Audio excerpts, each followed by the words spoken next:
maalanjira jirra achumas qeerroo jirtu tanfaan beekamta. Maqaan sunan miidiyaa hawaasa gubbaa jijjiirame qeerroo jirturraa gar feerroo bittu. Inni garuu yoo hidhame illee nan hidhama.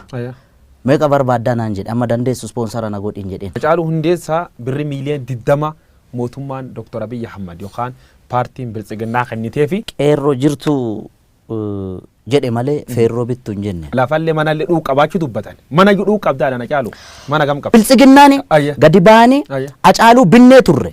Agriimantii akkasii waliin qabna. Akka inni afaaniin hin dubbanne kana goone irra jedhanii gadaa baanii haa dubbatan. Madaraka irratti gize seentuuf gize buutu maaltu si qunname? Yoon illee badii qabaadhe naa of kalchan.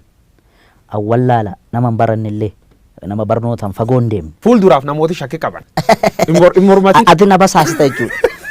Simbasaas dhugamoodhaan tan callaa oni naa Shimallis ofitti na qabee erga goote bagatti cabsite naan jedhe. Maqalee marii maqalee akka kompiliitiin hin fudhanne dubbattee turte. Wanni sun ammoo har'allee hin fudhanne. Hacaaluu Oromoo isaati amma bilisoome gabaabsinaa deebis. Fardi siidaa dabalee sun farda mililikirra taa'ee kun amma suura ka'e san.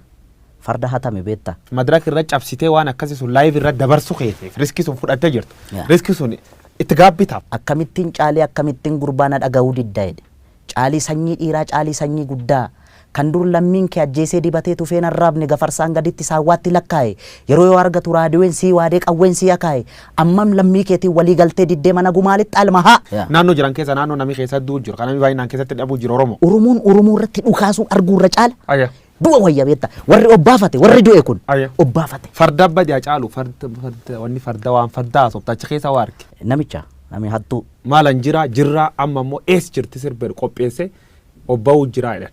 Istuudiyoo kee jiraachuu iyyuu qaba. Dr. Abiy waraana isaa ajaje akka Jawaar ajjeesu yookaan qabsaa Oromoo hayyuu tokko akka ajjeesu nafxanyaan halkanii guyyaa irratti hojjechaa jirti. Oromoo waan adda waan fayyad qabdi. Baala gizee dhamte gizee du'atillee attaak waan godhamtuuf. Jireenya ofii mo'uun akka hin danda'amne gatiin beekeef. Waraanni inni Oromoo irra godhu waraan qulqullootaa jedhanii warri yaadiin jira.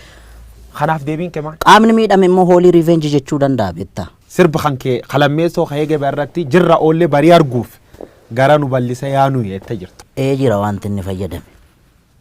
Abaarsa nafxanyaa fayyadameera. Jijjiirame Abiy Ahmad jalqabe kun waggaa lama keessa tag deema deeme. Kara sirriir jira warreen jira. Abiy Ahmad kara sirriir hin jiru dogongor guddoo hojjechuu jiru warreen jira. Kan keessa kan fudhatanii. Nafxanyaan diina Oromooti. Kaleessas diina Oromooti. Har'allee diina Oromooti. Gara fuulduraattis diina Oromooti. Akka wallaalummaa yaada Hacaaluu Hundeessaatti.